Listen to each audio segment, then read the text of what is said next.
Welcome to another episode of Rectec Reels. I'm Henna, the Commercial Success Manager here at Rectec, and joining me today is Simon from Hiring Hub, and we're going to be talking about dynamic PSLs. So, Simon, if you want to introduce yourself.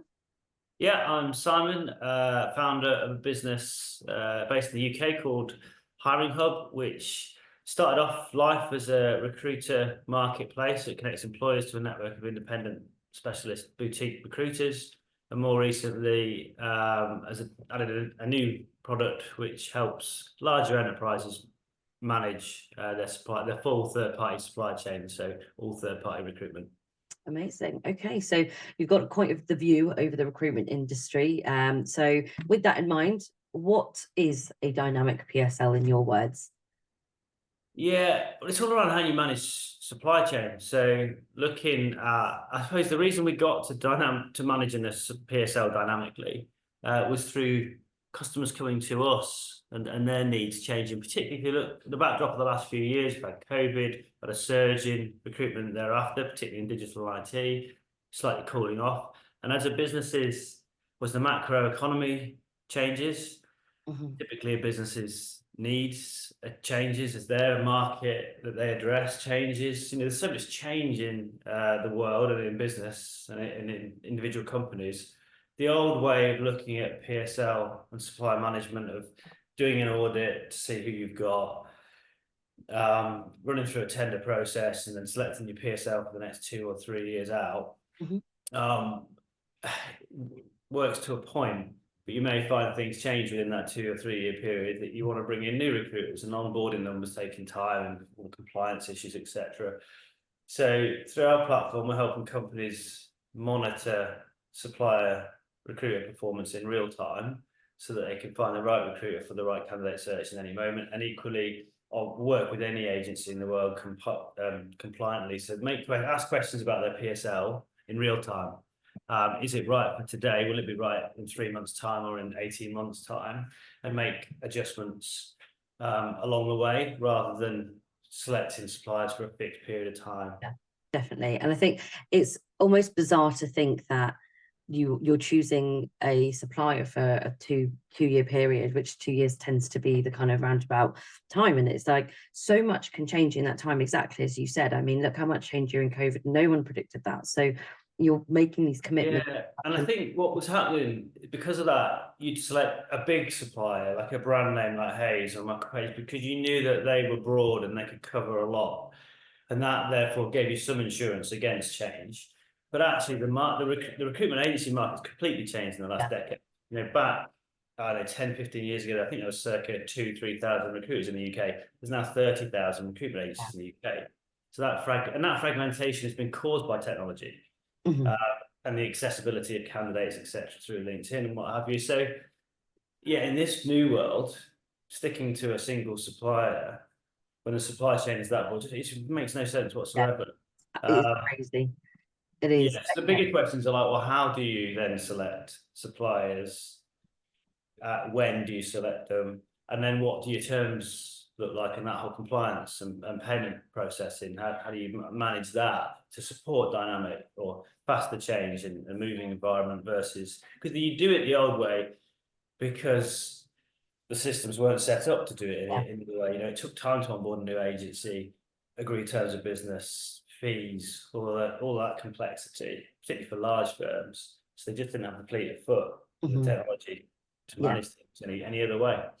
Yeah, and it's hard because just because a process has been a certain way for many people for a long time doesn't mean it's right for now. I think these things do need to be addressed sooner to make sure that you're doing the best for your business. So it's not, I think it's a good thing personally. And with that, also thinking about that being a good thing, do you think that there's potential for a dynamic PSL to be the next big trend in recruitment? I think it's certainly the next. I think there's a few threads, isn't there? I mean, AI is obviously a huge thing, and how that's going to impact and where we'll use it to increase productivity and improve decision making, etc. That's obviously going to be a continuing theme. But this is certainly, for certain sides of business, something well, we know they're thinking about, and we're talking to businesses a lot around this right now. Yeah. Okay. And I think it is at the early stage. Yeah. Because it's a new thing. You know, we've only been doing this now for what, 18 months. But like I said, it came to us through a question asked by a client of the marketplace. You know, could you help us do this if we wanted to? Could you support this? And so we built something for them, and then I've worked it out with them, and are now beginning to offer it to more clients. Yeah, absolutely. And I think it might also be an awareness thing as well, because I know from conversations that we've had, I'm still quite new to kind of learning about what a dynamic PSL is and the benefits, etc. And I've been in the industry for what, 6 years or so. So it's probably an awareness thing. And as soon as people start to understand, oh, actually, we can do that, it might become a lot more common. Okay, so my final question for you is, I'd like to think you're a bit of a pro now. Obviously, you've done this for 18 months or so and you've seen it work. So what advice would you give to any recruiters or talent teams that are looking at adopting a dynamic PSL? Yeah, well, I think it's the talent teams, or even the procurement teams that are working with the talent teams to figure this out. It's really, you can ask what information, what data do you need to know? Oh, look, it did that thumbs up thing. Yeah. Yeah, what are the things? What could change in your business that might require a different outlook on or different supplier? So it is things like it's the catastrophic events, you know, the COVIDs, the macroeconomic stuff like depressions in the economy or boom periods. You know, have you got enough capacity?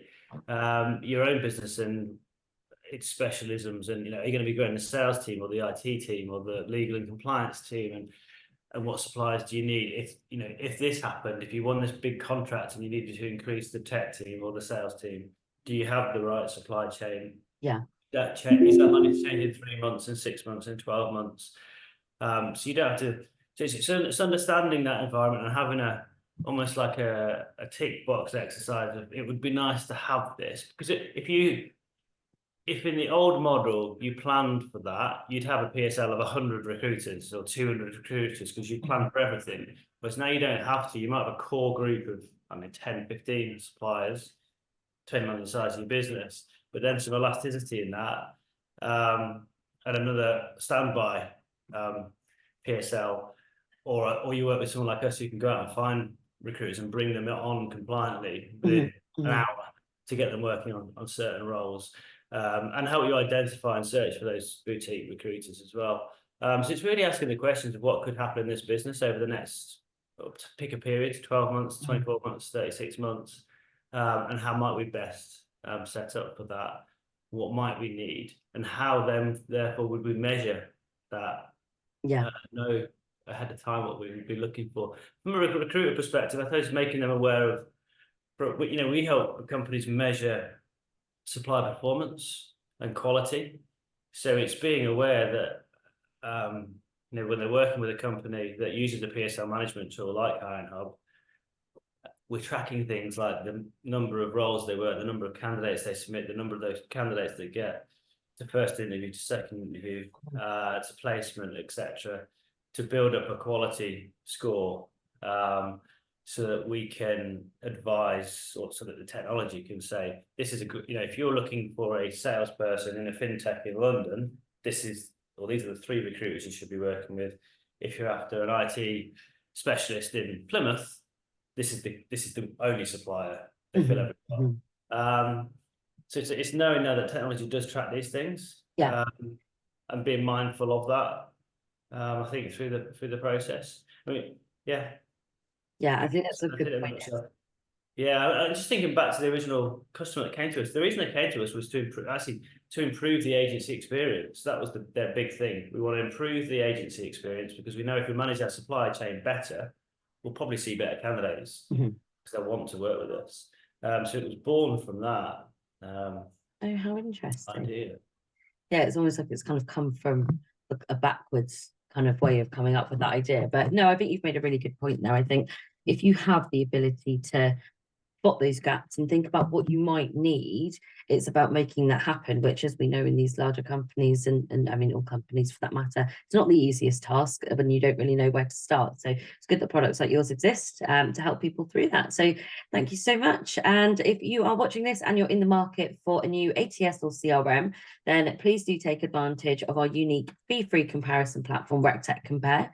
Or if you're looking to build out your tech stack with complementary tech, just like Hiring Hub, then be sure to check out our tech marketplace at rectec.io. But thanks so much for joining me today, Simon. And yeah, thanks for watching.